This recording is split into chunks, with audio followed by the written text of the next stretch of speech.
ವೀಕ್ಷಕರೇ, ನಿದ್ದೆ ಮಂಪರಿನಿಂದ ಕಾರು ಚಾಲನೆ ಮಾಡಿ ನಡೆದ ಭೀಕರ ಅಪಘಾತದಲ್ಲಿ ಹಾಸನದಲ್ಲಿ 6 ಮಂದಿ ದಾರುಣ ಸಾವನ್ನಪ್ಪಿದ್ರು. ಆ ಘಟನೆ ಸಾರ್ವಜನಿಕರನ್ನ ಹಾಗೂ ರಾತ್ರಿ ವೇಳೆ ಪ್ರಯಾಣಿಸಿ ಪ್ರವಾಸಕ್ಕೆ ತೆರಳುವವರನ್ನ ಬೆಚ್ಚಿ ಬೀಳುವಂತೆ ಮಾಡಿತ್ತು.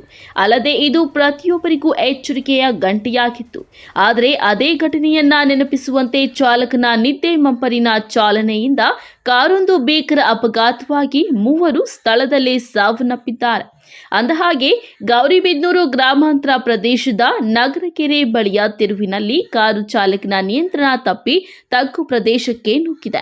ಇದರ ಪರಿಣಾಮ ಕಾರಿನಲ್ಲಿದ್ದ 4 ಮಂದಿಯಲ್ಲಿ 3 ಸಾವನ್ನಪ್ಪಿದ್ದು, ಓರ್ವನ ಸ್ಥಿತಿ ಗಂಭೀರವಾಗಿದೆ. ಶುಕ್ರವಾರ ಮುಂಜಾನೆ ಬೆಳಕಿಗೆ ಬಂದಿರುವ ಅಪಘಾತದಲ್ಲಿ ವಾಟದ ಹೊಸಹಳ್ಳಿ ಬೆಸ್ಕಾಂ ಶಾಖೆಯಲ್ಲಿ ಕೆಲಸ ಮಾಡುತ್ತಿದ್ದ ಬೆಸ್ಕಾಂ ಲೈನ್ಮ್ಯಾನ್ಗಳು ಕಳೆದ ರಾತ್ರಿ ಗೌರಿಬಿದನೂರು ತಾಲೂಕು ನಗರಕೆರೆ ವಾಟದ ಹೊಸಹಳ್ಳಿ ರಸ್ತೆಯಲ್ಲಿ ಕೆಎ 40N5668 ಬ್ರಿಜಾ ಕಾರಿನಲ್ಲಿ ಬರುವಾಗ ಕಾರು ಆಯ ತಪ್ಪಿ ರಸ್ತೆಯ ಪಕ್ಕದ ಹಳ್ಳಕ್ಕೆ ಉರುಳಿ ಬಿದ್ದಿದೆ. ಸ್ಥಳದಲ್ಲಿಯೇ ಶ್ರೀಧರ್, ವೇಣುಗೋಪಾಲ್, ಮಂಜುನಾಥ ಸಾವನ್ನಪ್ಪಿದ್ದು, ಶಿವಕುಮಾರ್ ಎಂಬುವವರಿಗೆ ಗಂಭೀರ ಗಾಯಗಳಾಗಿವೆ. ಹೆಚ್ಚಿನ ಚಿಕಿತ್ಸೆಗೆ ಅವರನ್ನ ಬೆಂಗಳೂರಿಗೆ ರವಾನಿಸಲಾಗಿದೆ. ಘಟನೆಗೆ ನಿಖರವಾದ ಕಾರಣ ತಿಳಿದು ಬಂದಿಲ್ಲ.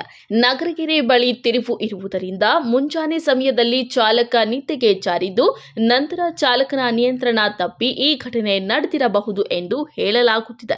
ಇನ್ನು ಘಟನೆಯಲ್ಲಿ ಕಾರು ಚಾಲಕ ತಿರುವು ಕೆಳಗಿನ ಹಳ್ಳದಲ್ಲಿ ಇರುವ ಮರದ ಮೇಲೆ ನೇತಾಡುತ್ತಿದ್ದು ಎಲ್ಲರ ಕಣ್ಣಂಚಲ್ಲಿ ನೀರು ಬರುವಂತೆ ಮಾಡಿದೆ. ನಮಸ್ಕಾರ. ನಿನ್ನೆ ರಾತ್ರಿ ಸುಮಾರು 10 ಗಂಟೆಯಿಂದ ಬೆಳಗ್ಗೆ ಸುಮಾರು 6 ಗಂಟೆ ನಡುವೆ ಗೌರಿಬಿದನೂರು ತಾಲೂಕಿನ ನಗರಕೆರೆ ಕಡೆಯಿಂದ ವಾಟದ ಹೊಸಹಳ್ಳಿ ಕಡೆ ಬರ್ತಿರ್ತಕ್ಕಂಥ ಒಂದು ಬ್ರೆಜಾ ಕಾರು ಇಲ್ಲಿ ಆಕ್ಸಿಡೆಂಟ್ ಆಗಿ ಒಂದು 3 ಜನ ಮೃತರಾಗಿರ್ತಾರೆ. ಸೊ ಸ್ಪಾಟ್ಗೆ ವಿಸಿಟ್ ಮಾಡಿ ಕೇಸ್ ತೊಗೊತಾ ಇದ್ದೀವಿ. ಸರ್, ಯಾವ ರೀತಿ ಆಗಿರ್ಬೋದು ಅಂತ? ಇದು ಕರ್ವ್ ಇದೆ, ಸ್ಪೀಡಾಗಿ ಬಂದು ಆಗಿದೆ. ಚೆಕ್ ಮಾಡಿಸ್ತೀವಿ ಅದನ್ನು. ಸರ್, ಇಲ್ಲಿ ಹೆಚ್ಚುವರಿಯಾಗಿ ಹಂಸ ಏನಾದರೂ ಹಾಕೋದಕ್ಕೆ ಏನಾದರೂ ಇದು ಮಾಡ್ತಾರೆ? ಇಲ್ಲಿ ಹಂಸು ಮತ್ತು ಸೈನೇಜಸ್ ಅವಶ್ಯಕತೆ ಇದೆ, ಅದನ್ನು ನಾವು ಮಾಡಿಸ್ತೀವಿ.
ನಗರದ ಆಸ್ಪತ್ರೆಗೆ ಶಾಸಕ ಕೆಎಚ್ ಪುಟ್ಟಸ್ವಾಮಿ ಗೌಡ ಭೇಟಿ ನೀಡಿ ಘಟನೆಯಲ್ಲಿ ಮೃತಪಟ್ಟ ಬೆಸ್ಕಾಂನ ಸಿಬ್ಬಂದಿಯ ಕುಟುಂಬಸ್ಥರಿಗೆ ಸಾಂತ್ವನ ಹೇಳಿ ಸರ್ಕಾರದಿಂದ ಸಿಗುವ ಸೌಲಭ್ಯಗಳನ್ನು ಕಲ್ಪಿಸಲು ಶ್ರಮಿಸುವ ಭರವಸೆ ನೀಡಿದ್ದಾರೆ.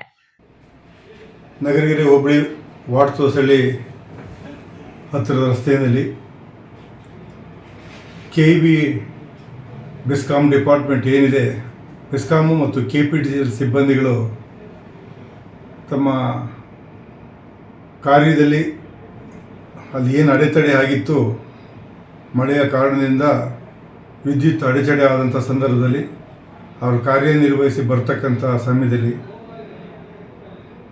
ಕಾರ್ ಆಕ್ಸಿಡೆಂಟ್ ಆಗಿ 3 ಜನ ಮರಣವನ್ನಪ್ಪಿದ್ದಾರೆ. ಇವತ್ತಿನ ಸಹ ಪೋಸ್ಟ್ಮಾರ್ಟಮ್ ಮಾಡಿ ಅವ್ರನ್ನೆಲ್ಲನೂ ಕೂಡ ಸ್ವಗ್ರಾಮಕ್ಕೆ ಕಳಿಸ್ಕೊಡೋದಾಯಿತು. ಈ ಒಂದು ದುರ್ಘಟನೆ ನಡೆಯಬಾರ್ದಾಗಿತ್ತು, ಅಚಾತುರ್ಯವಾಗಿ ನಡೆದಿದೆ. ಅದಕ್ಕೋಸ್ಕರ ಅವರ ಕುಟುಂಬ ವರ್ಗಗಳಿಗೆ ಸಾಂತ್ವನ ಹೇಳ್ತೀನಿ.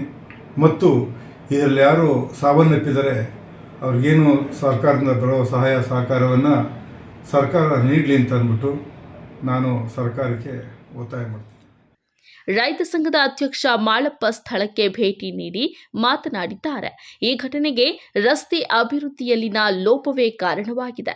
ರಸ್ತೆ ತಿರುವು ಜಾಸ್ತಿ ಇದ್ದು ಯಾವುದೇ ಅಪಘಾತ ಮುನ್ಸೂಚನೆ ಫಲಕಗಳಿಲ್ಲ, ತಡೆಗೋಡೆಗಳಿಲ್ಲ. ಸಂಬಂಧಪಟ್ಟ ಅಧಿಕಾರಿಗಳಿಗೆ ಮಾಹಿತಿ ನೀಡಿದ್ರೂ ಅವರು ಕ್ಯಾರೆ ಅನ್ನುತ್ತಿಲ್ಲ ಎಂದು ಅಧಿಕಾರಿಗಳ ವಿರುದ್ಧ ಆಕ್ರೋಶ ವ್ಯಕ್ತಪಡಿಸಿದ್ದಾರೆ.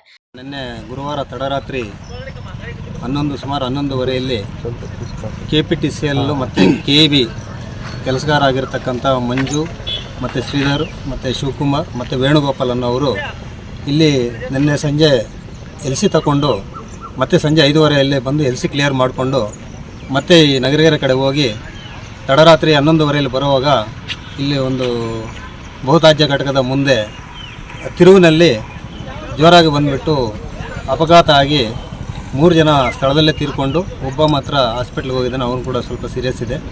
ಕಾರಣ ಏನಪ್ಪ ಅಂದರೆ ಕಳೆದ ಒಂದು 3-4 ವರ್ಷಗಳಿಂದ ಈ ರಸ್ತೆ ಏನು ಅಭಿವೃದ್ಧಿ ಆಗಿದೆಯೋ ಅಭಿವೃದ್ಧಿ ಆದಾಗಿಂದಲೂ ಕೂಡ ಈ ರಸ್ತೆಯಲ್ಲಿ ಅಪಘಾತಗಳು ವಾರಕ್ಕೆ 2-3 ಆಗ್ತಾನೇ ಇವೆ. ನಾವು ಅದು ಸಂಬಂಧಪಟ್ಟ ಅಧಿಕಾರಿಗಳಿಗೆ ನಾವು ಮಾಹಿತಿಯನ್ನು ಕೊಡ್ತಾ ಇದ್ದೀವಿ. ಅದು ಯಾರೂ ಕಿವಿಗೆ ಹಾಕ್ಕೊತಾ ಇಲ್ಲ. ನಾವು ಮೊದಲೇ ಹೇಳಿದೆ ಇಲ್ಲಿ ಅಪಘಾತ ಆಗ್ತಕ್ಕಂಥ ಮುನ್ಸೂಚನಾ ಫಲಕಗಳಾಕಿ ಅಂತ ಹೇಳ್ತಾ ಇದ್ದೀವಿ. ಮತ್ತು ಈ ರಸ್ತೆಯಲ್ಲಿ ಬಲ್ಪುಗಳಾಗಬೇಕು ಅಂತ ಹೇಳಿದ್ದೀವಿ. ಮತ್ತು ತಡೆಗೋಡೆ ನಿರೀಕ್ಷೆ ಅಂತ ಹೇಳ್ತಾ ಇದ್ದೀವಿ. ಸೊ ಯಾವುದಕ್ಕೂ ಇವತ್ತು ಅವರು ಒಂದು ಬರ್ತಾ ಇಲ್ಲ. ಅದಕ್ಕೋಸ್ಕರ ಇವತ್ತು ಸಾಹೇಬರು ಬಂದಿದ್ದಾರೆ. ಸಾಹೇಬರು ಕೂಡ ಹೇಳಿದ್ವಿ ಇವತ್ತು SP ಸಾಹೇಬರು ಅಡಿಷನಲ್ SP ಸಾಹೇಬರು ಬಂದಿದ್ದಾರೆ ಮತ್ತು ಸರ್ಕಲ್ ಇನ್ಸ್ಪೆಕ್ಟರ್ ಸಾಹೇಬರು ಬಂದಿದ್ದಾರೆ. ಅವರು ಕೂಡ ನಾವು ಮಾಹಿತಿಯನ್ನು ಕೊಟ್ಟಿದ್ದೀವಿ. ಇವತ್ತಿಗೆ ತಡೆ ಮಾಡಬೇಕು ಇದನ್ನು, ಇಲ್ಲಾಂದರೆ ಮುಂದಿನ ದಿನಗಳಲ್ಲಿ ಇನ್ನೂ ಜಾಸ್ತಿ ಅಪಘಾತಗಳಾಗ್ತವೆ. ಯಾಕಂತ ಹೇಳಿದ್ರೆ ಇಲ್ಲೊಂದು ಗುಡ್ಡ ಇದೆ, ಇಲ್ಲೊಂದು ತಿರುವಿದೆ, ಮತ್ತು ಈಗ ಮಳೆಗಾಲ ಬೇರೆ ಶುರುವಾಗಿದೆ. ಹನಿ ಬರ್ತಾ ಇರುತ್ತೆ. ಗಾಡಿ ಈ ಕಡೆಯಿಂದ ಹೋಗ್ತಕ್ಕಂಥ ಗಾಡಿಗೆ ಮತ್ತು ಆ ಕಡೆಯಿಂದ ಬರ್ತಕ್ಕಂಥ ಗಾಡಿಗೆ ಎರಡೂ ಕಾಣಿಸಲ್ಲ. ಸಡನ್ನಾಗಿ ಆ ತಿರುವಿನಲ್ಲೇ ಗೊತ್ತಾಗುತ್ತೆ.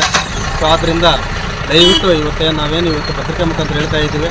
ಈಗ ನಾವು ಕೊಟ್ಟಂಥ ಮಾಹಿತಿಯಲ್ಲಿ ಸದ್ಯ ಸ್ಥಳಕ್ಕೆ ಜಿಲ್ಲಾ ಪೊಲೀಸ್ ವರಿಷ್ಠಾಧಿಕಾರಿ DL ನಾಗೇಶ್, DYSP ಶಿವಕುಮಾರ್, ಗ್ರಾಮಾಂತರ ಪೊಲೀಸ್ ಠಾಣೆಯ PSI ರಮೇಶ್ ಗುಗ್ಗರಿ ಹಾಗೂ ವೃತ್ತ ನಿರೀಕ್ಷಕ KP ಸತ್ಯನಾರಾಯಣ ಭೇಟಿ ನೀಡಿ ಪರಿಶೀಲನೆ ನಡೆಸಿ ಪ್ರಕರಣ ದಾಖಲಿಸಿಕೊಂಡು ಮೃತ ದೇಹಗಳನ್ನು ಗೌರಿಬಿದನೂರು ಸಾರ್ವಜನಿಕ ಆಸ್ಪತ್ರೆಗೆ ರವಾನಿಸಿದ್ದಾರೆ. ಒಟ್ನಲ್ಲಿ ಚಾಲಕನ ಜಾಗರೂಕತೆ ಚಾಲನೆಯಿಂದ 3 ಪ್ರಾಣ ಪಕ್ಷಿಗಳು ಹಾರಿ ಹೋಗಿದೆ. ಇನ್ನಾದರೂ ಕಾರು ಚಾಲನೆ ವೇಳೆ ಚಾಲಕರು ಎಚ್ಚೆತ್ತುಕೊಳ್ಳಬೇಕಾಗಿದೆ. ನಿದ್ದೆ ಮಂಪರಿನಿಂದ ಅತಿ ವೇಗದ ಚಾಲನೆ ಮೃತ್ಯುವಿಗೆ ಆಹ್ವಾನಿಸಿದಂತೆ. ಇದು ಪ್ರತಿಯೊಬ್ಬರಿಗೂ ಮತ್ತೊಮ್ಮೆ ಎಚ್ಚರಿಕೆ ಗಂಟೆಯಾಗಲಿ ಎಂಬುದೇ ನಮ್ಮ ಆಶಯ. KP Sameerachari, MMTV news, Gauribidanur.